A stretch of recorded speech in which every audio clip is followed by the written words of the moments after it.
kids are asleep, so I keep a catalog, and thank God I'm a country boy. U ekranizaciji Čizmaša Dragoslava Mihajlovića glavna uloga poverena je Mladom Dragičeviću, a ovaj student druge godine glume sasvim slučajno upustio se u svet umetnosti. I to, verovali ili ne, zahvaljujući jednoj nesrećnoj okolnosti.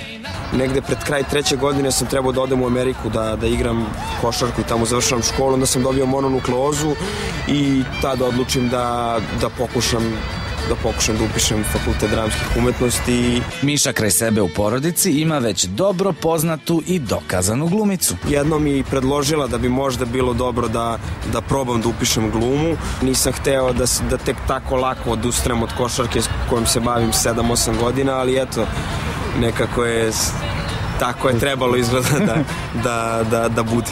Nije tajna da su oni mlađi često u senci starije braće i sestara.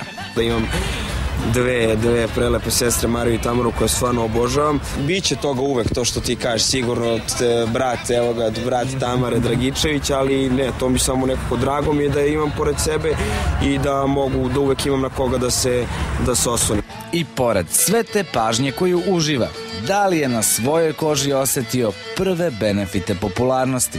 Šetao sam psa, pa su prošle neke dve devojke, idu tu u srednju školu, pa sam čuo, to je prvi put da sam primetio da je to neko kao, pa sam čuo da su rekli, evo kao je mali iz Čizmaša.